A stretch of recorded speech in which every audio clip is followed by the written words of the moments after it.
जय हिंद।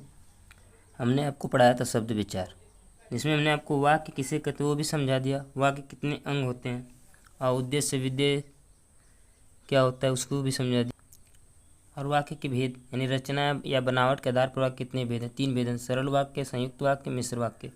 सरल, संयुक्त, मिश्र वाक्य तीनों हमने समझा दिया था आपको।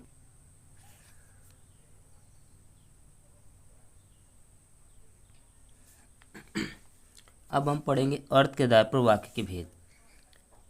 तो अर्थ के आधार पर वाक्य के 8 भेद होते हैं। कितने भेद होते हैं? 8। पहला है विधिवाचक वाक्य, दूसरा है निषेधवाचक वाक्य, तीसरा है प्रश्नवाचक वाक्य, चौथा है आपका आज्ञावाचक वाक्य, पांचवा है विस्मयादि बोधक वाक्य, छठवां आपका है संदेहवाचक वाक्य, सातवां आपका है संकेतवाचक वाक्य और आठवां है इच्छावाचक वाक्य। अब इन सब का हम परिभाषा पढ़ेंगे और समझेंगे कहते किसे हैं।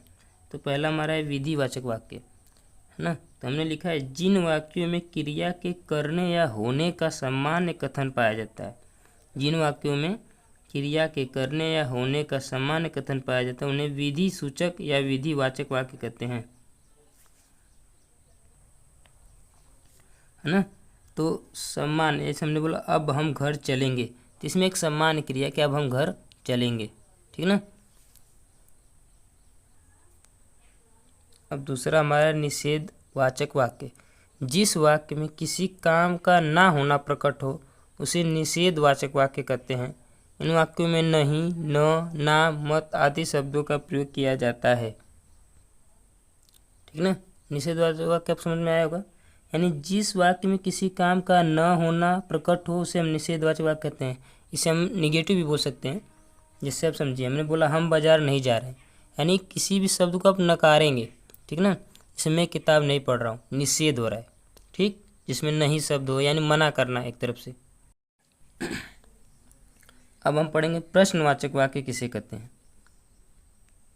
जिन वाक्यों में प्रश्न पूछे जाने का बोध उन्हें प्रश्नवाचक वाक्य कहते हैं। जैसे तुम क्यों रो रहे हो, यानी जिन वाक्यों में आपको प्रश्न बोधित हो, यानी कि हमसे कोई कुछ पूछेगा तो उसे हम प्रश्नवाचक वाक्य कहते हैं। जैसे तुम कहाँ जा रहे हो, तुम क्या कर रहे हो, ठीक ना। ये सब हमारा प्रश्नवाचक वाक्य है। फिर आता है हमारा चौथा आज्ञावाचक वाक्य, जिन वाक्यों से आज्ञा यानी प्रार्थना, उपदेश का भाव प्रकट हो उन्हें आज्ञावाचक कहते हैं।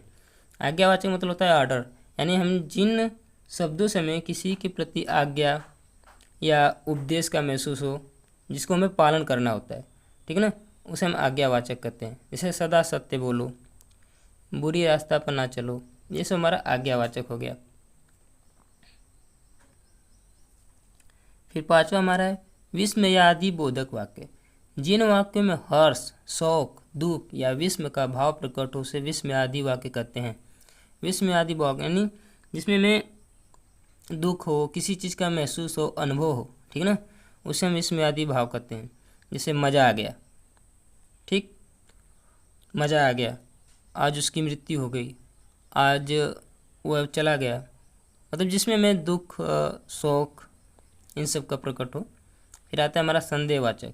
संदेहवाचक मतलब जिन वाक्यों में कार्य करने या होने में संदेह प्रकट किया जाता है उसे संदेहवाचक कहते हैं, यानी शंका, जैसे आज वर्षा होगी या आज शायद वर्षा होगी, तो ये सब हमारा संकेत है और संदेह है, मतलब कन्फर्म नहीं होता, इसमें सिर्फ संदेह करते हैं हम, ठीक।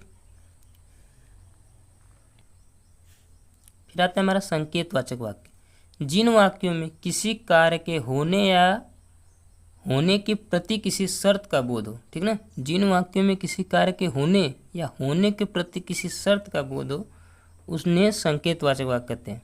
जैसे अगर वह आया तो मैं उससे पूछूंगा, ठीक है ना, इसमें संकेत किया जाता है कि अगर वह आया तो मैं उससे पूछूंगा, ठीक, या एक शर्त भी है। इच्छावाचक वाक्य, जिस वाक्य से इच्छा या शुभ कामना का बोध हो उसे इच्छावाचक या इच्छार्थवाचक कहते हैं, यानी जो अपने मन से निकलता हो किसी के प्रति इच्छावाचक कहते हैं, ठीक।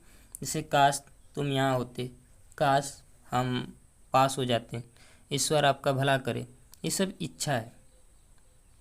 तो हमने आज पढ़ा अर्थ के आधार पर वाक्य के कितने भेद हैं, 8 भेद होते हैं: विधिवाचक, निषेधवाचक, प्रश्नवाचक, आज्ञावाचक, विस्मयादिवाचक, संदेहवाचक, संकेत और एक इच्छावाचक। इन सब का हमने परिभाषा भी पढ़ा। ठीक, आज के लिए इतना ही। धन्यवाद।